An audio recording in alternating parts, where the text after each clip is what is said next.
예, 안녕하세요. 스케치업 모델링 강좌 시작하도록 하겠습니다. 저번 시간까지 해서 우리가 여기 3차원으로 이제 변형할 수 있는 도구들을 뭐 따라가기, 오프셋, 배율하고 회전, 이동, 그 다음에 매개 끌기 여기까지 이제 다 진행을 했습니다. 이제 그 다음에 해야 될 것 중에 이제 보조적인 것들을 조금 한번 알아보도록 하겠습니다. 일단은 보조 기능들 중에서 저번에 첫 번째 시간인가 이제 그리기 도구를 하면서 잠깐 설명을 했었던 도구들이 두 개 있습니다. 하나는 줄자 도구, 하나는 각도기입니다. 이 줄자 도구는 말 그대로 보조선, 점선이죠. 이렇게 점선을 이제 그어주는 역할로 예를 들면은 실제 모델링에는 영향을 주진 않지만은 이런 이제 가운데 점을 이렇게 알 수 없는 이 가운데 지점, 그러니까 이 사각형의 정 가운데 지점을 찾아주거나 혹은 뭐 3분의 1 지점 이런 식으로 찾아줄 때 이 보조선을 유용하게 사용할 수가 있습니다. 그런 기능이 줄자 도구고 각도기라는 것도 마찬가지로 보조선을 만드는 건데 만드는 방식이 약간 틀릴 뿐입니다. 줄자는 말 그대로 직선으로 이렇게 그어준다면은 각도기는 이제 각도를 이렇게 입력할 오른쪽 하단에 보시면 각도기라고 되어 있죠. 각도 여기서부터 여기까지 각도. 그래서 한 30도만큼 기울어진 점선을 만들고 싶다 했을 때 30 하고 엔터를 치시면은 여기서부터 여기까지 30 해서 각도가 30도인 삼각형을 이렇게 쉽게 만들 수가 있는 거죠. 물론 이제 각도를 정확하게 알면은 줄자로도 여기 찍고 여기 찍고 해서 이렇게 만들 수가 있긴 합니다만은 이 각도를 전체적으로는 알 수가 없습니다. 그렇기 때문에 각도를 정확하게 입력을 하고 싶고 할 때는 이 각도기라는 거를 사용을 해 주시면 되겠습니다. 이렇게 해서 간단하게 복습을 좀 했고요. 이 나머지 보조도구들에 대해서 조금 설명을 좀 드리면은 여기 치수라는 것이 있습니다. 이 치수는 말 그대로 두 점 사이의 거리, 첫 번째 점 클릭, 그 다음에 두 번째 점 클릭을 하시면은 방금 첫 번째 클릭한 점과 끝점 사이의 직선 거리를 이렇게 표현을 해주게 됩니다. 그래서 뭐 소수점 굉장히 뒤에까지 이제 표현이 되게 되고요. 이거는 이제 예를 들면은 이 대각선, 내가 모르는 이런 대각선, 그러니까 여기 클릭을 하고 여기에 또 클릭을 이렇게 했을 때 이렇게 대각선 부분으로 이렇게 마우스를 가져가시면은 378 정도 언저리 되는 이런 대각선의 길이를 직접 구할 수가 있습니다. 이거는 이제 뭐 직접 구하려고 하면은 뭐 여기 가로 길이, 세로 길이 해서 이렇게 계산을 해야만 이 길이를 이제 도출을 해낼 수가 있는데 그렇게 손쉽게 대략적인 길이를 알 수가 있게 됩니다. 그럼 뭐 내가 모르는 길이라든가 혹은 내가 실제로 이 높이를 100만큼 줬는데 하다 보니까 실제로 100이 맞는지 확인할 때도 이런 식으로 확인차 쓸 수가 있습니다. 이렇게 해서 치수 이렇게 표현이 가능하고요. 말 그대로 여기 보이시는 대로 두 점 간의 치수선 이렇게 해서 치수선을 그릴 수가 있게 됩니다. 지우는 거는 선택해서 딜리트 키 하시면은 지워집니다. 이것도. 그러고 나면은 다음 거 이게 텍스트라는 건데 여기 지금 보시면은 아이콘을 자세히 보시면은 A1 되어 있고 화살표가 되어 있죠. 어떤 지점을 이렇게 가르쳐 줄 때 씁니다. 예를 들어서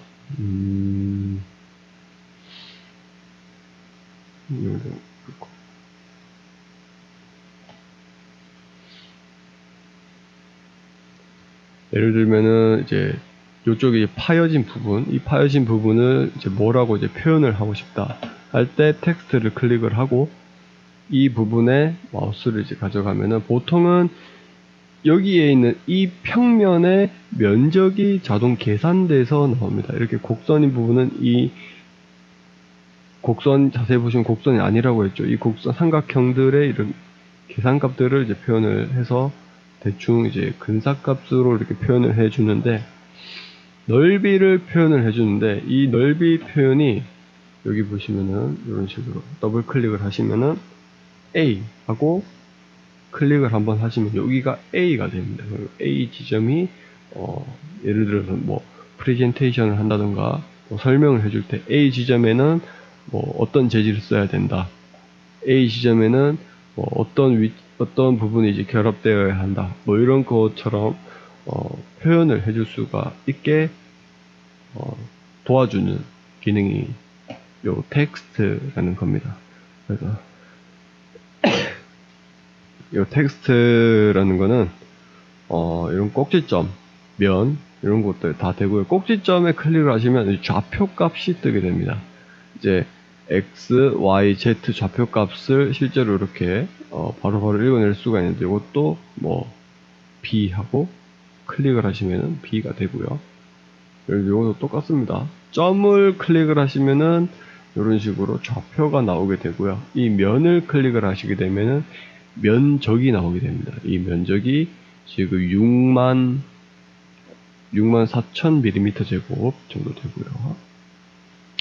뭐 요렇게 되게 됩니다.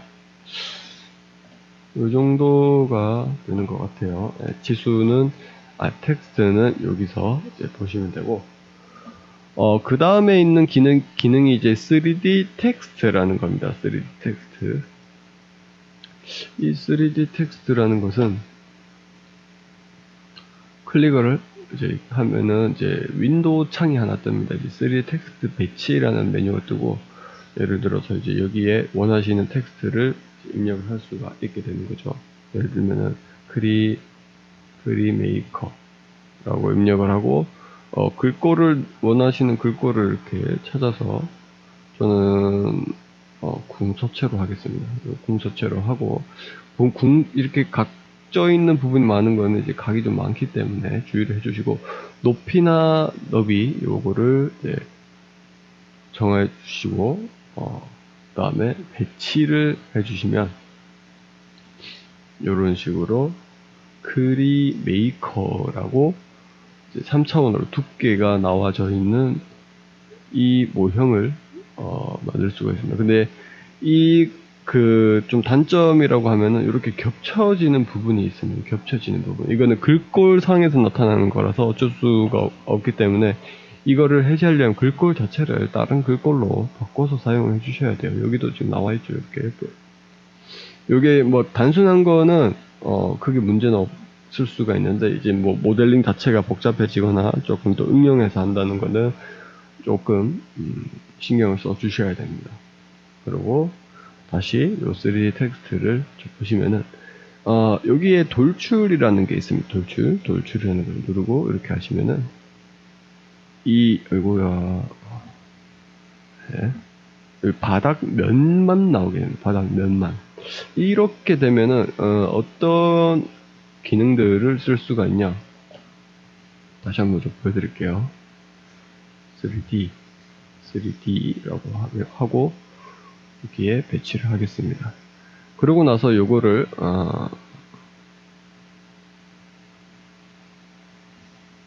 홀을 하나 이렇게 그리겠습니다. 홀을 여기에 45도만큼. 그러니까 여기서부터 요렇게 홀을 그린 거죠. 자, 그 다음에 여기 지금 다음 번에 배울 이제 그룹이라는 걸로 이제 묶여져 있는데 요거를 개체 분해 이렇게 하시면은 요 개체가 따로따로 이제 분해가 됩니다. 그리고 아까 클릭을 하면 이거 전체 다 같이 클릭이 됐는데 지금 따로따로 나와 있죠. 그 상태에서 저번 주에 배운 이제 따라가기를 이제 사용을 하시면은 어떻게 나오냐? 선 클릭하고 따라가기 면 요렇게 나옵니다. 네, 다시 선 먼저 클릭을 하시고 따라가기 면 하시면은 이런 식으로 순식간에 3D가 이제 입체 모양으로 나오게 되고, 여기에서 이제 뭐 조금 더 이런 식으로 한다든가 밑에 받침을 만든다든가 하는 거는 할 수가 있죠. 이거는 다음번에 알려드릴 건데, 이렇게 겹쳐지게 되는 부분을 밑에 받침을 만들 때는 항상 여기 그룹 만들기를 하고, 이렇게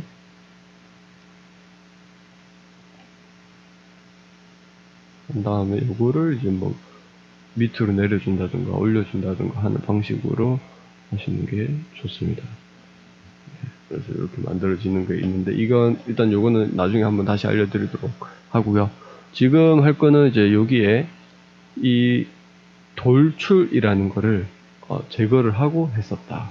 그 다음에 이제 채움이라는 거를 제거를 하고 나면은 3라고 할게요. 텍스트 안에 있는 윤곽선만 이렇게 나오게 됩니다. 도형이 채워지지가 않게 되는 거죠.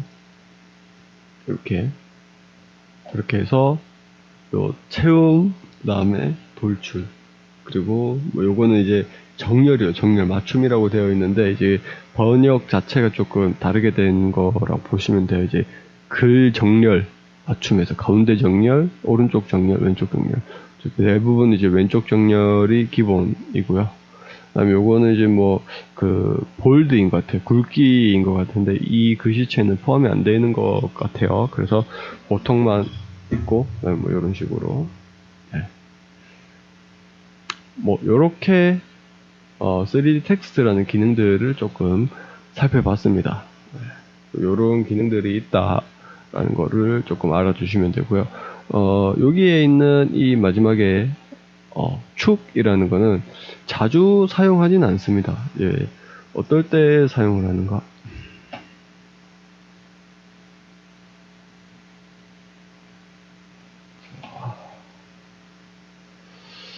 뭐 대부분 이런 것들을 자주 사용하지는 않겠지만은, 여기 이제 축이라는 거를 누르게 되면 이 축의 배치를 다시 정렬을 하게 되는 겁니다.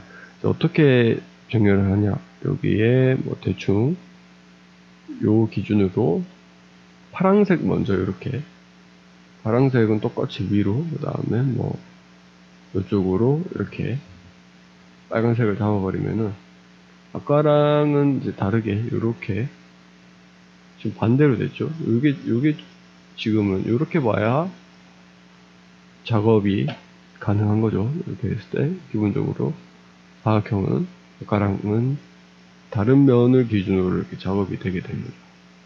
네. 뭐 보통은 이게 헷갈리기 때문에 뭐 기계 쪽이나 뭐 요런 분야나 이제 좀 정밀한 쪽이 아니라면은 보통 잘 사용은 하진 않습니다. 그래서 요런 이제 축이라는 거는 일단은 기본적으로 이제 하나, 두 개의 축을 설정을 하기만 하면은 이 축, 원래 있던 축에서 이 축으로 이동해서 이 축을 기준으로 모든 이제 객체나 도형들을 이제 만들어내게 됩니다. 그런 것 정도만 알고 계시면 되겠습니다. 그리고 제가 이제 스케치업을 이제 한 몇 년 정도 사용을 하면서 요 기능은 자주 사용하지는 않았습니다. 이제 웬만해서는 잘 사용한 적이 거의 없었던 것 같아요. 뭐 그 정도만 알고 계시면 될 것 같습니다. 그래서 이 정도까지 해서 보조 기능들이, 첫 번째 보조 기능들이 여기 있고요. 이제 두 번째 보조 기능들은 이제 다음 시간에 한번 더 알아보도록 하겠습니다.